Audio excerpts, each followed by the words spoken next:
Metallica Discussions of Truth. That's Metallica Seek and Destroy. Seek out, destroy corruption. Been doing this now for coming up on 5 years. Maybe I should. I've introed with them for well over 3 years now. Early on, I used to intro with Grateful Dead. I'd mix it up a little bit. How about a little bit of Gojira?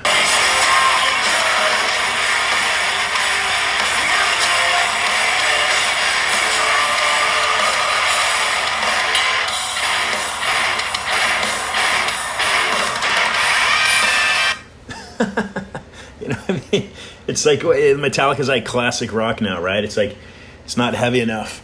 So maybe Gojira, the French band, death metal is it even death metal? I don't even know what is considered death metal today. What's the hard hitting kind of Viking-esque conquer lands?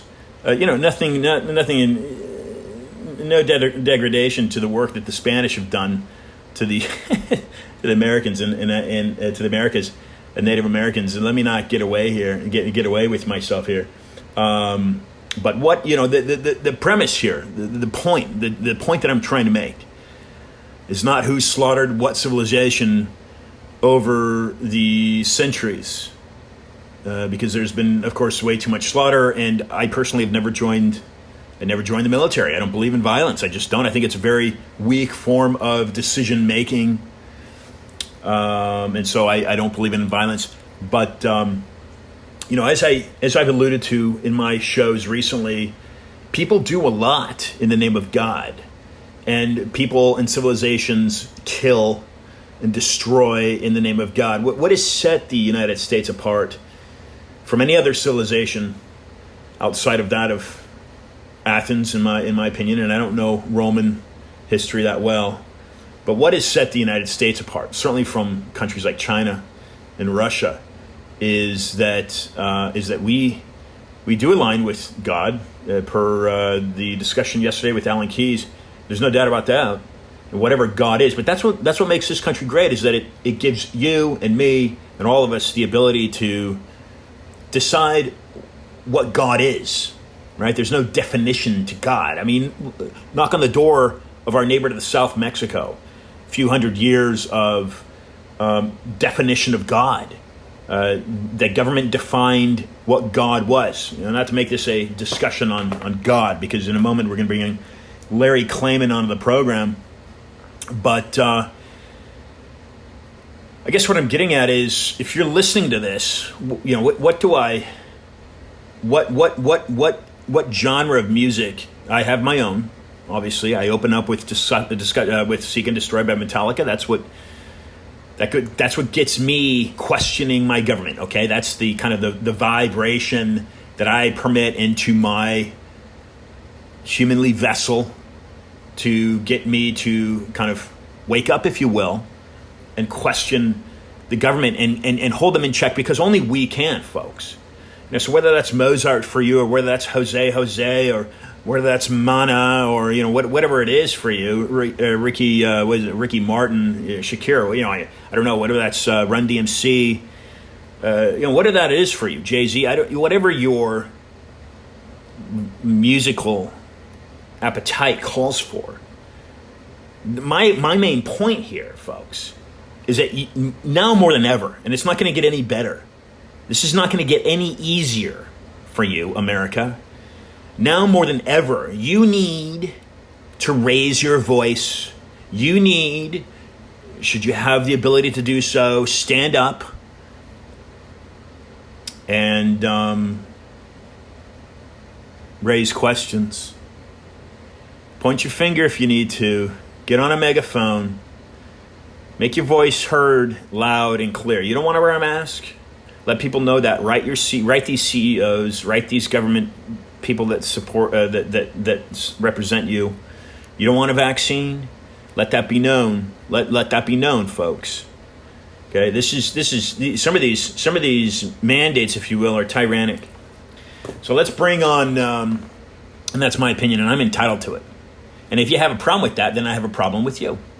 Okay, because I will do whatever I can to defend your right to voice your opinion. Start infringing my right to voice my opinion, and there we have a problem. So we may have some type of problem. Certainly, if you ask Donald Trump, right? He was censored from the social media platform Twitter. That's a problem, folks. That is a problem. It's a violation of his civil rights, in my opinion. Okay, that's just one example. So let's bring on Larry Klayman, see if Larry is available, and get some of his comments in regards. Again, this is Discussion of Truth. I'm Ian Trottier. I'll bring on Larry Klayman here. I tried him yesterday. He didn't answer, so I may try the other number again.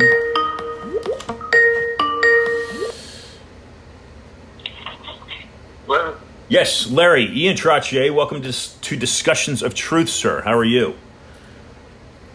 Good. How are you doing? Nice to connect with you. I made the attempt yesterday. Now, what's interesting, Larry, is that I had just finished an episode with Alan Keyes, and I hadn't known the two of you know each other quite well.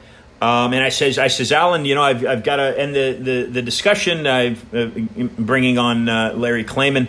And he says, oh, yeah, I know Larry. He joins my program quite often. So I didn't know the two of you knew each other. But yesterday I'd hosted Alan, who I'd met in Tulsa a few weeks ago. And then I phoned you. But slip, whatever it is, I'm glad that you're joining the program. Yeah, no, I apologize for yesterday. Alan's a good friend. And yeah. I host his show every other week on Thursday. Oh, you host it. Okay, all right. Show. I've known Alan a long time. Yeah, that's great. And you know what? I appreciate your work. So let's get into it. Just for listeners that may not be familiar with who you are and what you do, give a brief introduction for yourself, if you would, please. I'm a lawyer. I've been a trial lawyer now for 44 years. Hopefully I don't look that old. And I went to Duke University undergrad. I graduated with a bachelor's degree in political science and French literature, and spent a year off in Washington, D.C., worked for Senator Schweiker, during Watergate. And then I went to Emory University School of Law, began my career in Miami, and then moved to the Justice Department and helped break up AT&T. I was with the Antitrust Division. In 1983, I founded my law firm. It was called Law Office of Larry E. Klayman at that time. And subsequently started Judicial Watch in 1994. I founded that, conceived it. I saw just how corrupt our legal system and governmental systems had become, particularly federal judges. It pushed me over the edge. That's where the name Judicial Watch came from. And in 2003, I left to try to run for the U.S. Senate in Florida. I was not successful. I came out and founded Freedom Watch, which is what I run today. And during that time period, I took that name from West Wing, the NBC drama. They had created a character, Harry Claypool, of Freedom Watch. It was patterned after me, Larry Klayman of Judicial Watch. I thought it was a good name, so I took it. And I figured out that I'm better outside of the system than inside the system. The system, frankly, is so broken, it is so inherently corrupt that it can't be fixed. It's impossible to fix it now. And in fact, on July 5th and 6th, and you're invited, Ian, we have a third.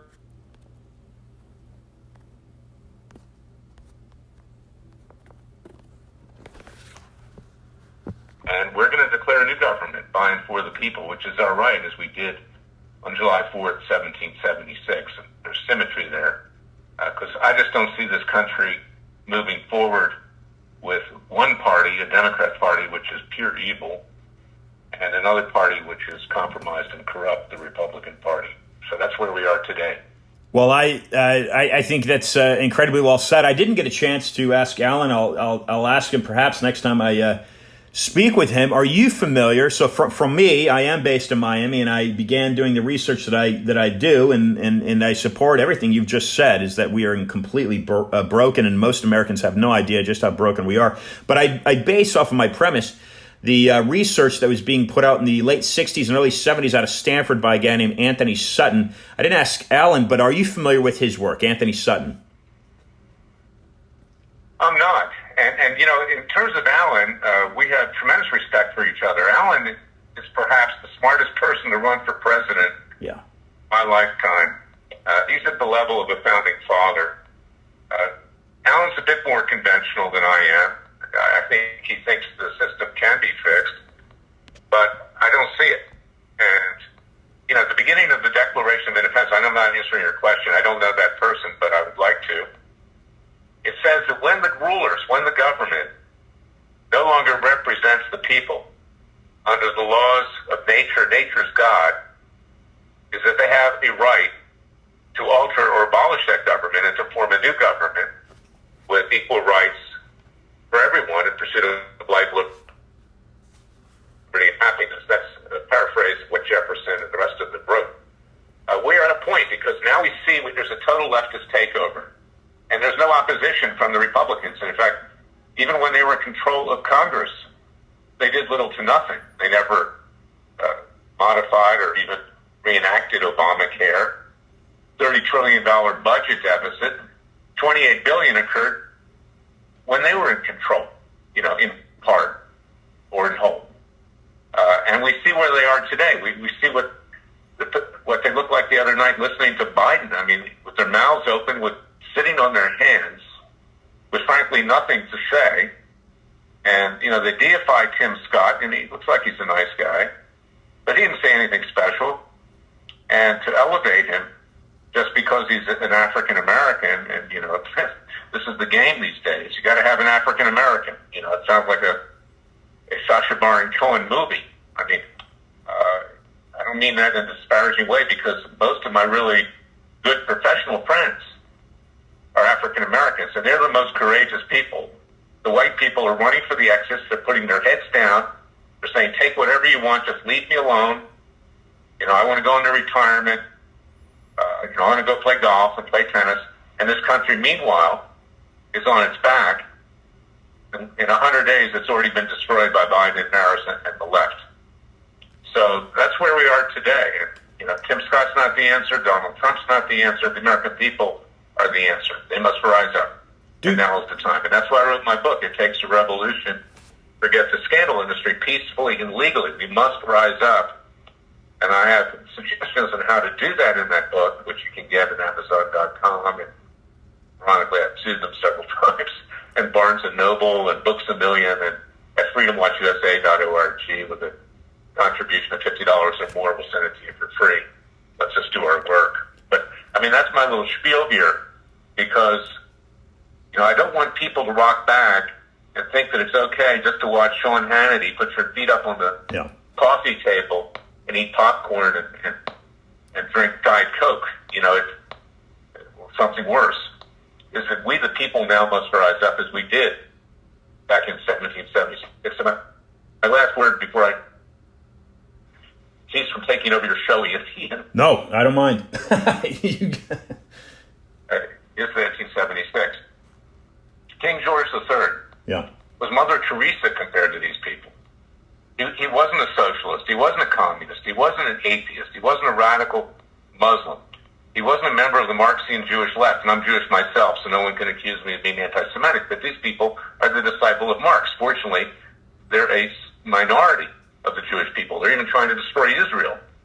And then, and not a radical LGBT, and not a radical feminist, and not a radical atheist. You know, we broke away from the crown because he overtaxed us. He was trying to pay for the rest of his empire on our back, and we were very rich. And then when we objected and wouldn't listen to his edicts, he took our legal system back to London, England, took it away from us. And then when hostilities broke out at Lexington and Concord, then he went after our guns. So does it sound familiar? Yes, it does. What's going on now? You know, but it's worse. These people are worse.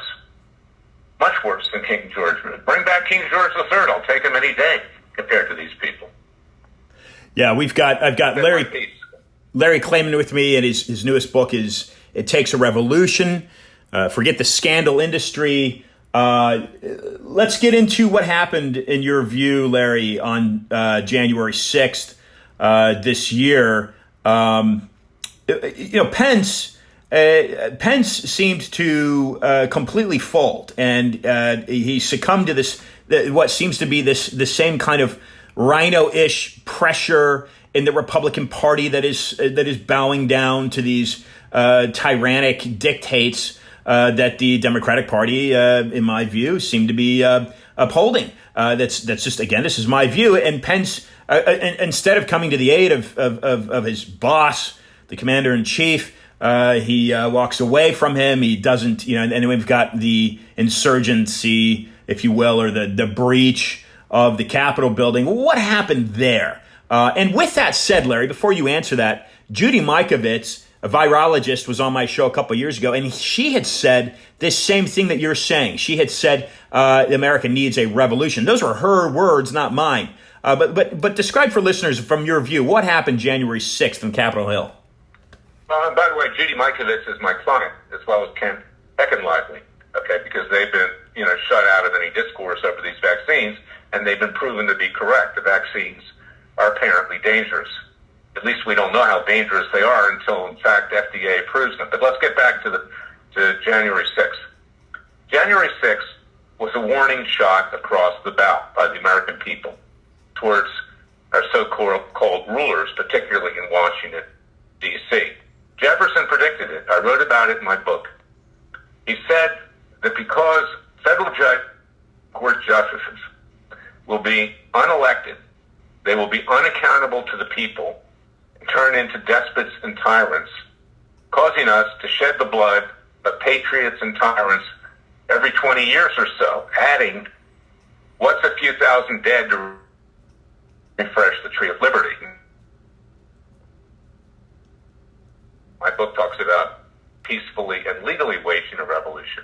But what happened on January 6th was, it was a culmination of seeing the rank corruption in all three branches of government, the executive branch, a deep state that stabbed the president in the back. President Trump, even was surveilling him and leaking information harmful to the United States. A Congress, which was a bunch of court jesters, fools, and criminals. They saw that, particularly with regard to the impeachments. They ran around like the Keystone Cops, a dishonest version of the Keystone Cops. That goes back to my youth. Maybe some people don't remember that. And then, of course, the final straw was that President Trump's own lower court judges and the Supreme Court justices that he would boast about, that he changed the world with these justices, stabbed him in the back like Brutus, along with Mike Pence. Now, Pence was never a courageous leader. I admire the fact that he's a religious man. I admire the fact that he's a big supporter of Israel. I'm a Zionist. But Pence never had courage. When Trump picked him, he was on his way out in Indiana. They were fed up. He didn't even stand up for pro-lifers, in a major way in Indiana. And all the president was asking was to have a legitimate audit done of what we all know was fraud. And Pence wouldn't even do that. It wasn't a question of overturning an election. So when the people saw this, they said, just as Jefferson predicted, there's no recourse in the courts. There's no way that we can solve this. And most of them, the overwhelming majority, walked into the Capitol, which is, by the way, our Capitol. They broke a few windows. I broke more windows when I was in elementary school. I got 3 days off for that. used to play window golf. It wasn't the right thing to do, but I did it. But they didn't. They were not criminals. There were a couple on either side, left and right. But this was the American people, and it was a little bit like a miniature version of the storming of the Bastille on July 14, 1789, in France. Which, by the way, Jefferson was an architect as well of the French Revolution. And this is what Jefferson predicted. Now, I don't want to see, us get into a violent, bloody revolution, which is why in my book, It Takes a Revolution, I'm saying let's use citizens' grand juries. Justice Antonin Scalia, in a majority opinion in 1992, United States versus Williams, said the grand jury belongs to the American people. not to the three branches of government. And we have the right to indict, we have the right to try, we have the right to convict, we have a right to sentence, and we even have a right of citizen's arrest. Even in the most leftist of all states, California's civil code, if you know of someone who's committed a felony or observe it, you have the right to arrest them and to turn them over to law enforcement authorities. So we've been doing this, and every Thursday, I hope you'll watch and others will watch, at 11 a.m. Eastern, 8 a.m. Pacific, we convene a citizens grand jury by legal Zoom, and we are seeking indictment, and we got it of Joe Biden, and this is important, Ian, of Joe Biden, Hunter Biden, and James Biden for the racketeering scheme, laundering hundreds of millions of dollars into the Biden family accounts from communist China, Ukraine, and Russia.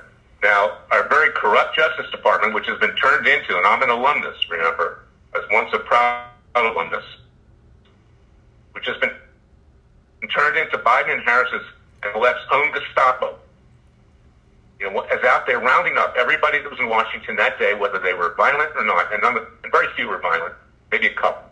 But they've rounded up 600. They've indicted hundreds. The judges in Washington, Obama and Clinton appointees, are threatening these people, threatening others who support them. And on top of that now, this so-called Justice Department has raided Julian,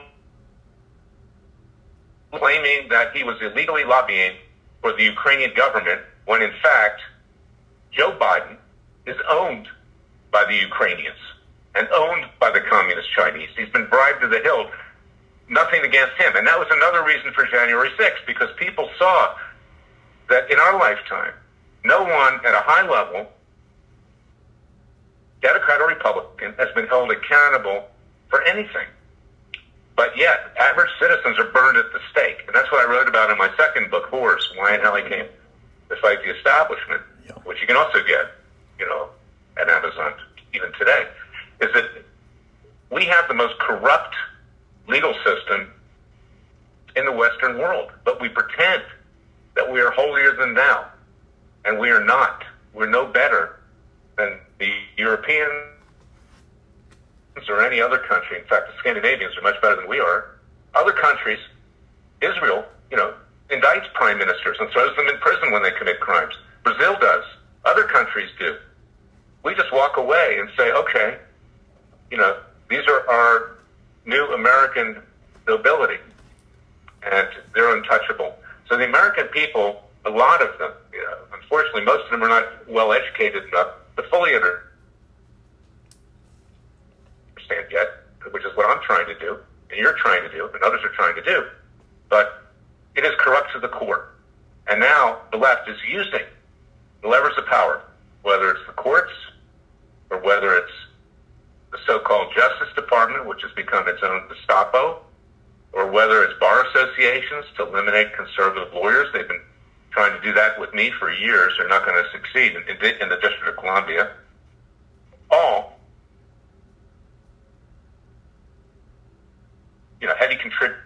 It's now an inquisition to eliminate conservatives, whether it is legally in the courts, bar associations, whether it's big tech, canceling people out, not letting them speak, threatening them. And the action against Giuliani was a warning to any conservative, person of faith, or anyone who believes in the Constitution or vision of our founding fathers.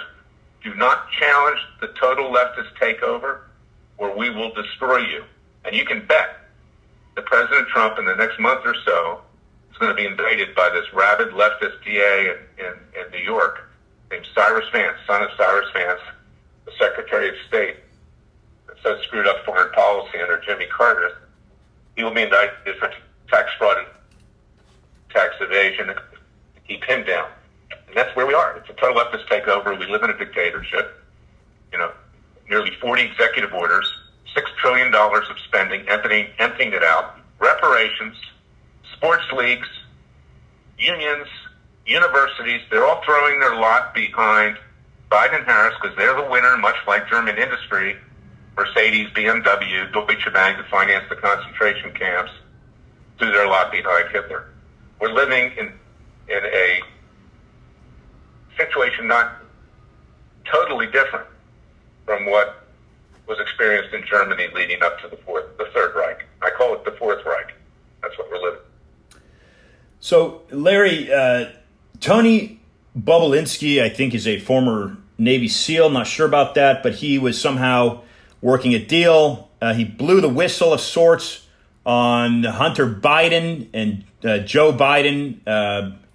What is this plausible deniability, which is something I believe has to do with the CIA, a term coined by them in the 60s? For listeners to understand, also this kind of conspiracy theory term is thrown out there to get people with open minds to shut their mouths and close their minds. And that also roots from the CIA out of, I think it's the University of Texas in the 60s as well. But that's beside the point. Plausible deniability, which is what one of the Bidens there, it might have been Hunter, I'm not sure, has said to use. This is also something that Richard Nixon, you're talking about Watergate. This is also something that Richard Nixon has used. Describe plausible deniability, what that is, how this Biden administration is using it to their advantage, and how a lawyer like yourself in America can get past that and move past that.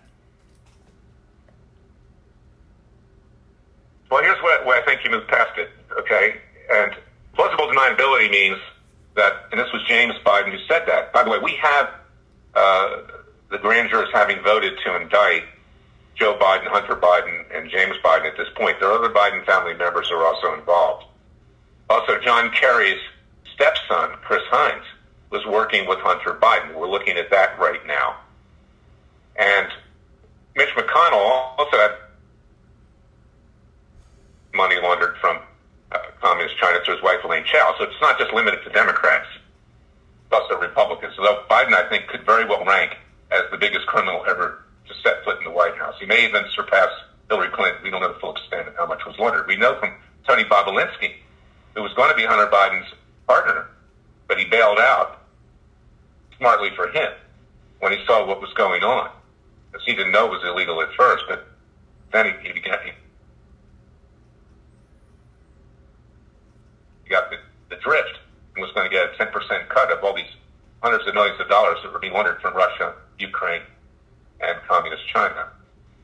But plausible deniability basically means, we'll just deny it. And because, my brother is a senator, then vice president, and wants to be elected president, no one's going to touch him. Because no one ever touches the higher-ups in this country. The Democrats and Republicans are like the National Football League.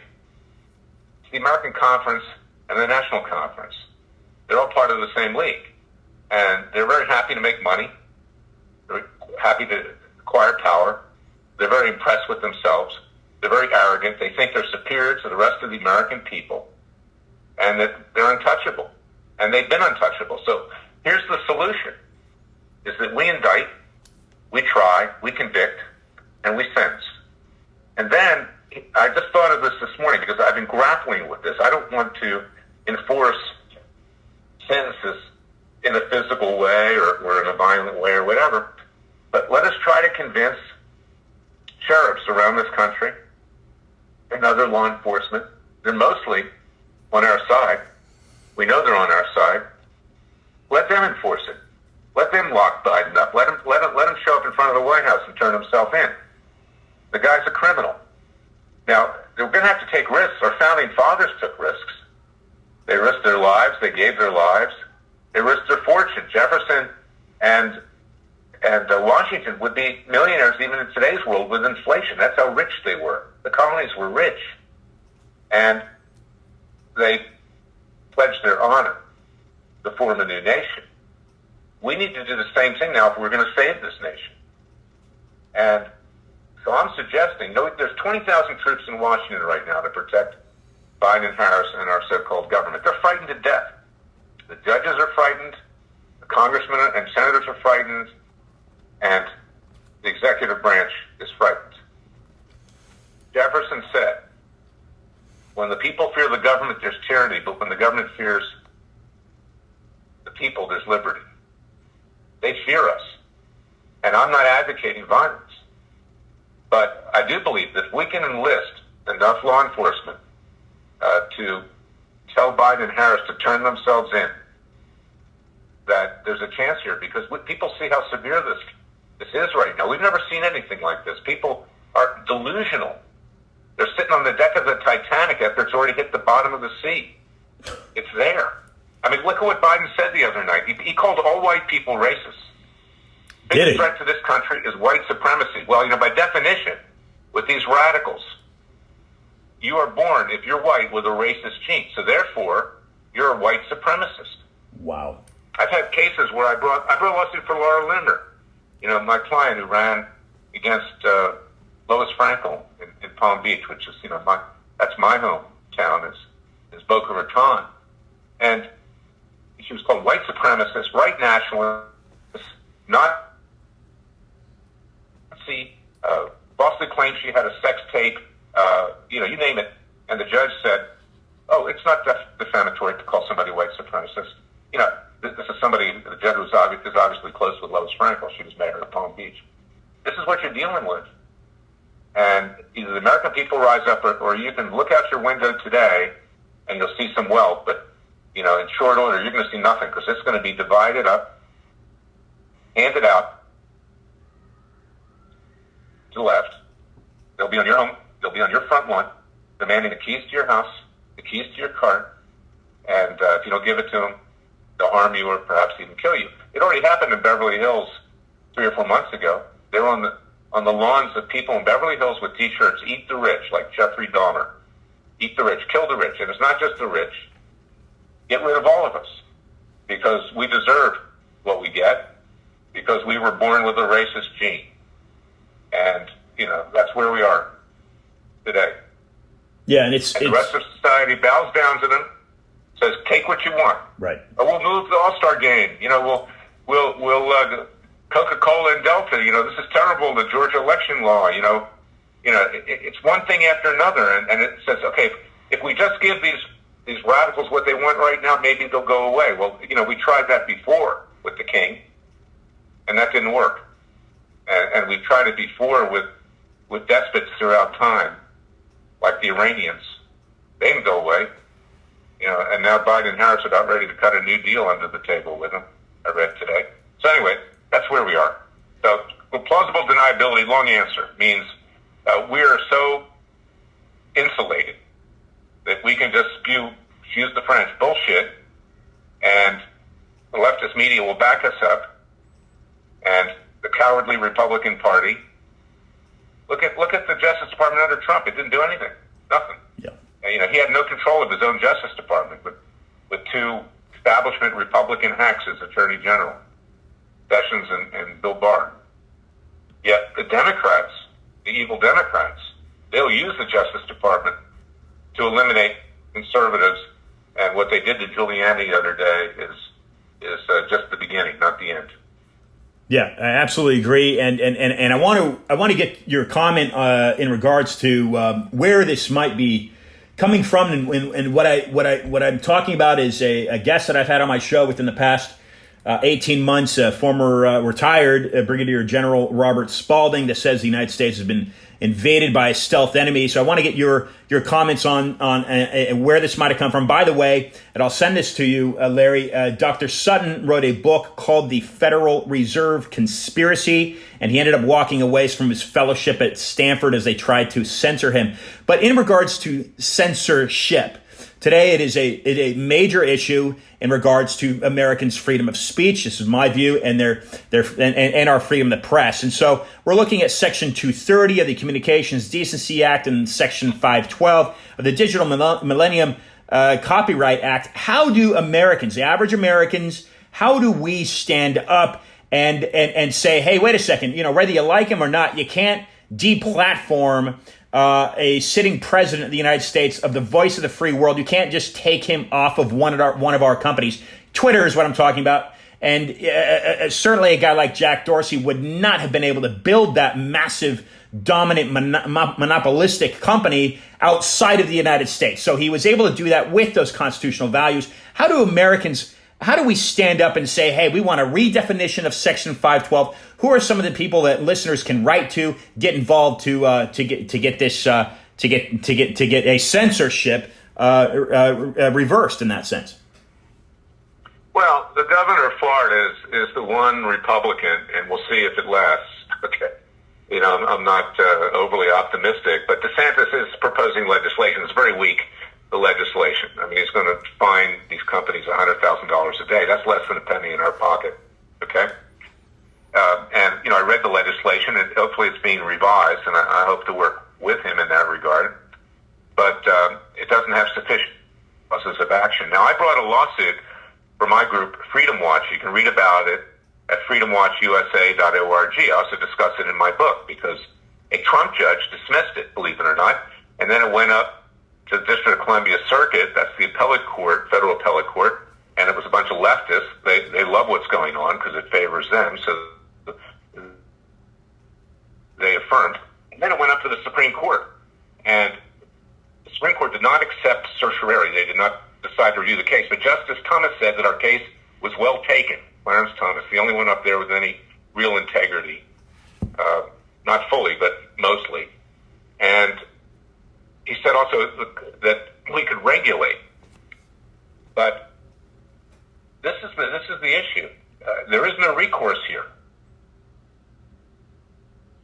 okay, other than waging a peaceful and legal revolution and declaring a new government. The Republicans had an opportunity when they controlled all three branches of government to legislate a change to this. One of the things that I want to do in Philadelphia on July 5th and 6th, and you're invited, is that we put into the Constitution discrimination on the basis of ideological belief and political belief. Because right now we only have causes of action for discrimination with state action for sex, race, religion, and national origin. So we need to do that. Then we need a system to select judges that are accountable to the people. Elect them. Florida judges, I'm a proud Florida citizen. Mostly the state court judges are 100% better than the federal judges because they're answerable to the people. And they let cases go forward. I write about that in my book, It Takes a Revolution. These federal judges decide for them what they think is a plausible case or not and don't even let it get to the jury based on their own political beliefs. So we need that system. We need a system to elect representatives that, outside of fraud.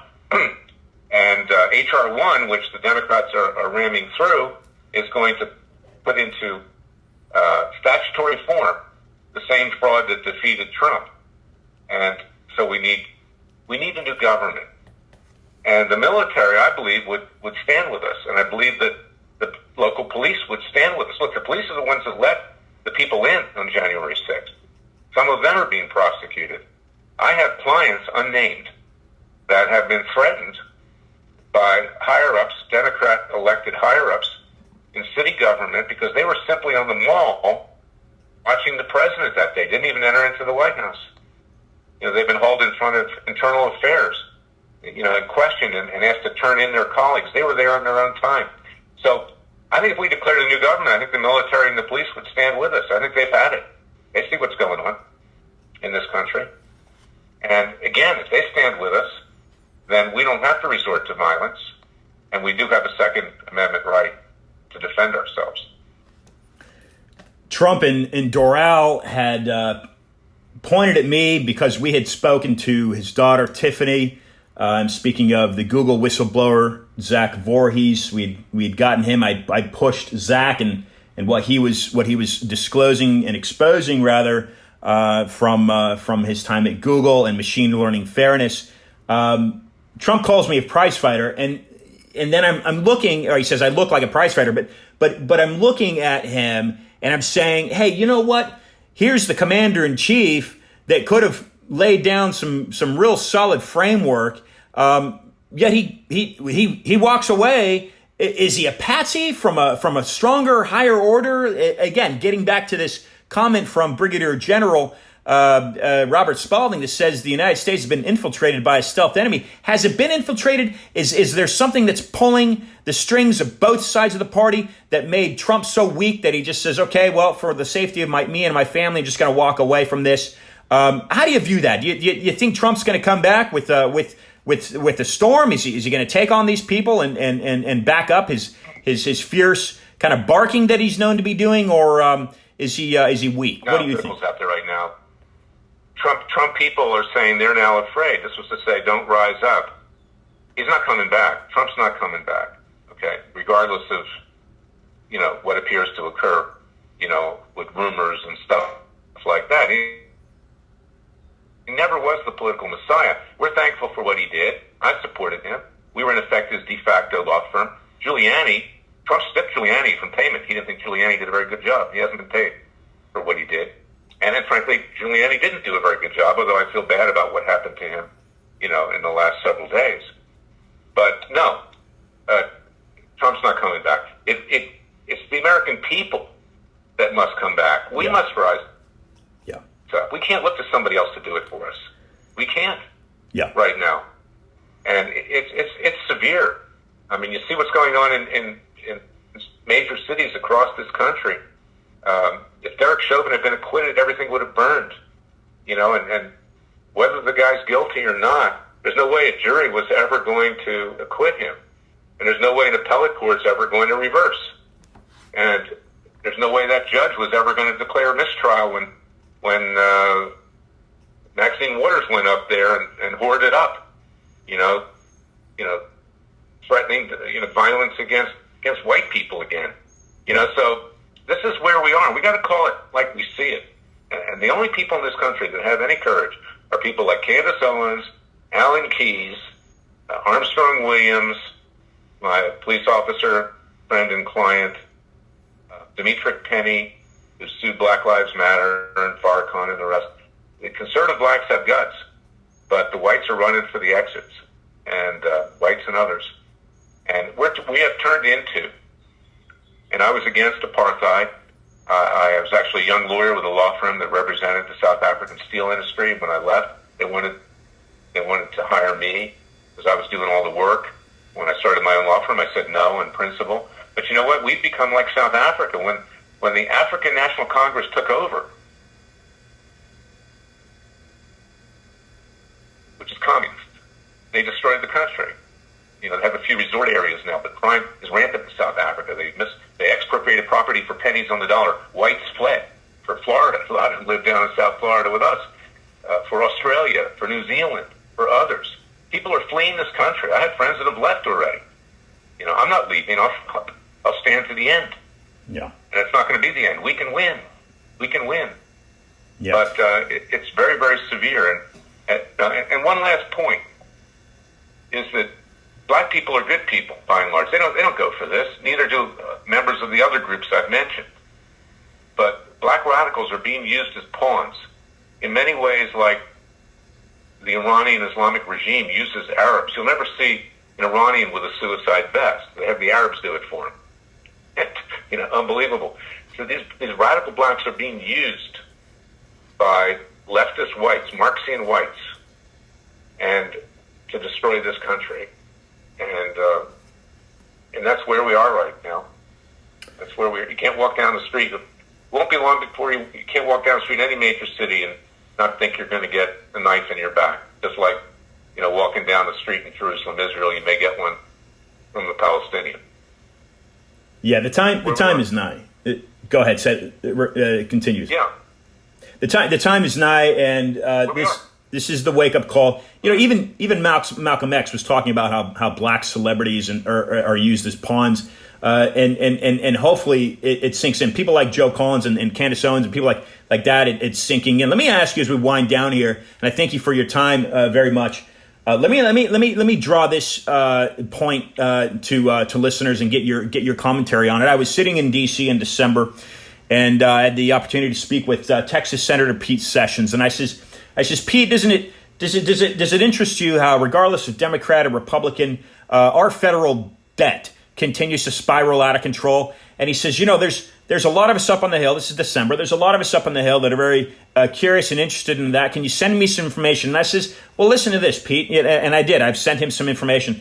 I says, and I brought this up as the same thing. I says, there's been 45 presidents. Again, this is December. 45 presidents. One out of this 250-year history of this country, the greatest country that's ever existed, in my opinion. One president has left office without a federal debt, and that'd be Andrew Jackson. So is the Federal Reserve a concern? Is its privacy a concern? How do you see that? And let's follow the trail of the money trail here. We're in it now, $29 trillion debt from what I'm seeing. Biden sunk us further and further and further astronomically. Is debt an issue for us? Those of us Americans that want to save our country. How do we make a move there and solve this debt issue? Among many other things. Again, it's not coming from the Democratic Party. We need a new government. Signed for the people. It's not coming. Look, every day, Governor Greg Abbott of Texas goes on TV. This is just one example. And pounds his chest. Isn't it terrible what Biden has done at the border? Of course, now you have ads on CNN where they're using Chris Wallace to say, well, Trump created the border crisis. I mean, people know that's a lie. But Greg Abbott comes on and says, okay, they're invading my state. Drug dealers, human traffickers with young kids, you name it, gangs. He has the Texas Rangers. He has the National Guard. What is Greg Abbott doing? Nothing. He's one of these so-called Republican, hopes. Okay, that are going to help save things. No, there's none of them. None of them. Okay, forget about the Republican Party. It's dead. I'm starting a new party in a separate organization. It's called the New American Independence Party. We'll talk about it on July 5th and 6th in Philadelphia at Independence Hall. But they're phonies. They're frauds. They're frauds. They're run by Mitch McConnell, who is every bit a crook like Biden. They're frauds. And they stabbed the president in the back. And, the president's problem was that he kept taking advice from the Republican establishment. His judges aren't worth, excuse the French, shit. Okay, they're not. I write about that in my book. It takes what they did to him. In the end, they wanted to protect their own standing. They didn't come to his defense, in terms of what constitutionally they should have done. And I go through the new Trump judges. There's a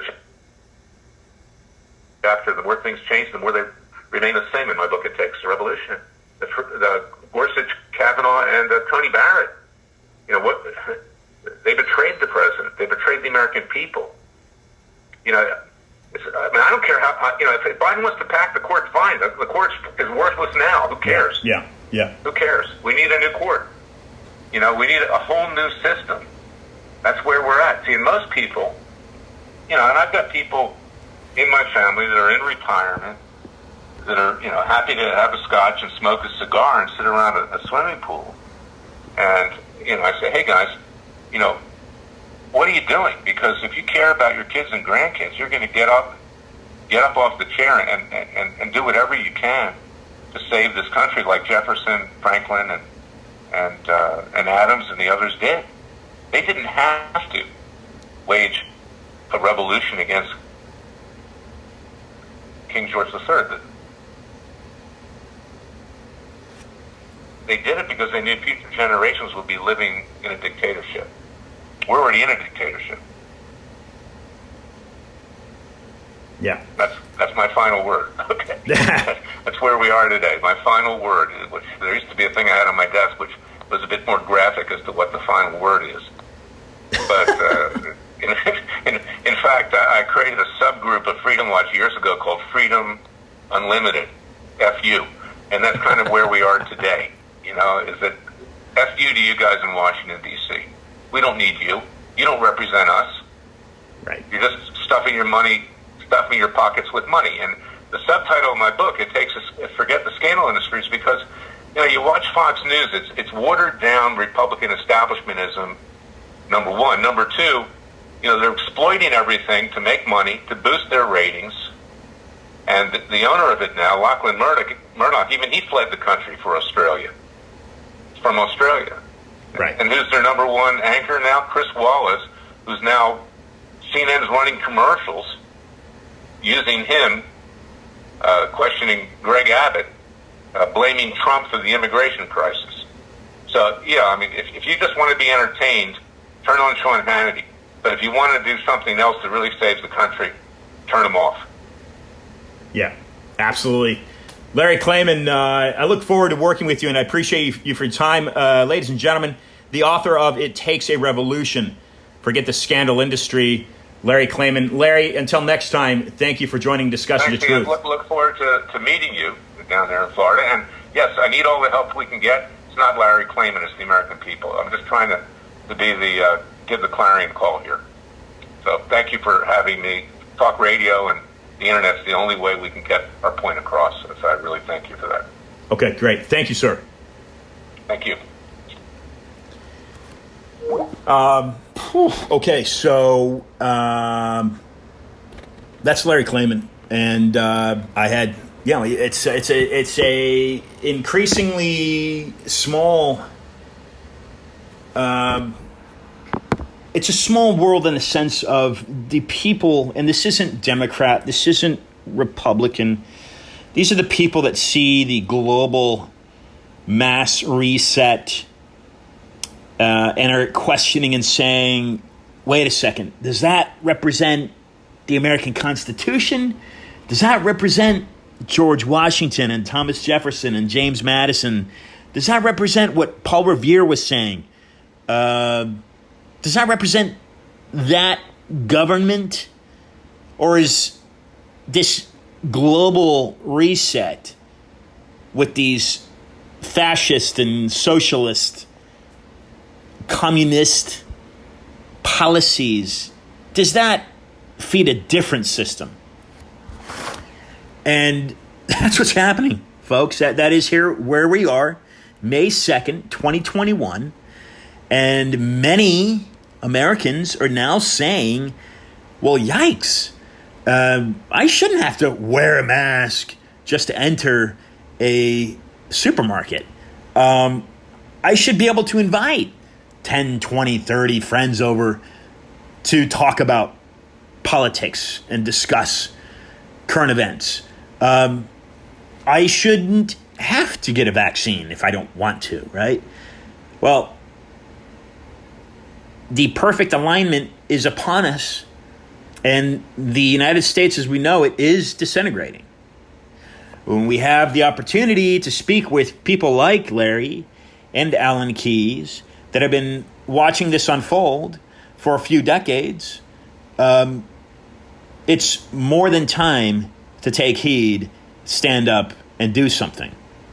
And when I first started doing this in South Beach in 2016, officially the first show was early January of 2017, but I began researching the corruption around the Zika virus and the pesticide in the fall of 2016. I had no idea that the work that I was doing then would be taking me to what we have now.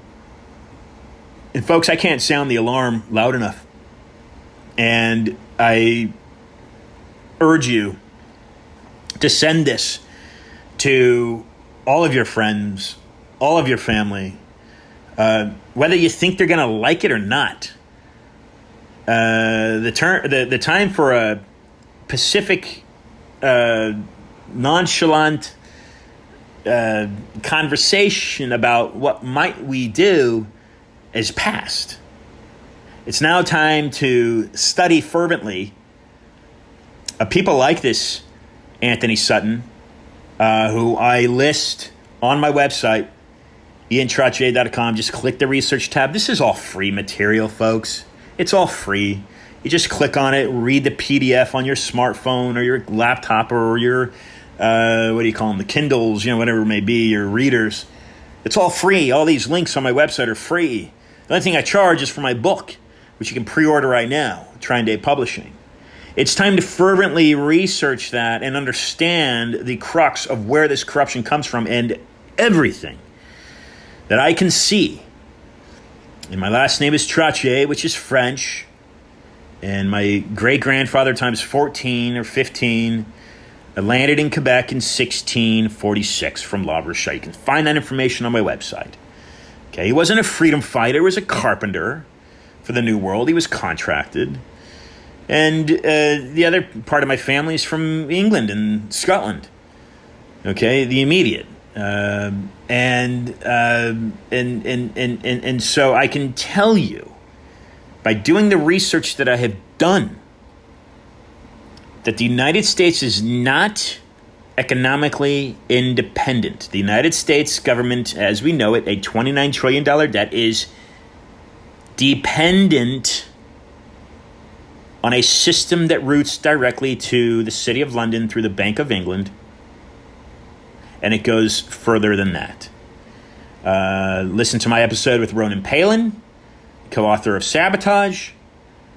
He teaches at University in London, economics. And that banking system is still alive today, folks. City of London is a sovereign entity unto the UK that the Queen reports to. This is all out of his mouth, not mine. Okay, so it routes to Switzerland. It's masked by Switzerland as it actually routes to Rome and quite likely the Vatican. And yes, it's very likely that the Jesuit order has a large saying in global economics. But these are the questions you have to ask yourself. You have to dig into this, and you have to say, who has the infrastructure to implement a global tyrannic economic system? Who would have that infrastructure? Well, surely the United States military would have that. But is the United States military doing that? Well, no, because people like Klaus Schwab are not working for the United States military. Okay? That's where you peel back some of these layers and you say, oh, wait a second. Yeah, Andrew Jackson was fighting against these international bankers. He's the only one to leave office without a federal debt. George Washington owned shares in the Bank of England during the American Revolution. In fact, link on my website through a Harvard publication, or a publication from somebody linked to Harvard. Who has the infrastructure? Well, that infrastructure would be a religion. Could a religion be used as a business? Absolutely. The largest religion on the planet? I'm not talking about people that bow to it or philosophically adhere to its norms. The largest religion on the planet, as far as owning land throughout the globe, that's correct. The Catholic Church. And the Catholic Church needs to be looked into. You need to look into it. You need to question it. And you can't just say, oh, yeah, all the Catholics are bad people. No. You have to say there are factions inside of that organization that may be trying to conspire. Absolutely. And that is our right. That is our freedom as Americans to be able to question that. Because the cornerstone of this Constitution, of the very life that we live today, is freedom of religion, freedom of speech, and freedom of press.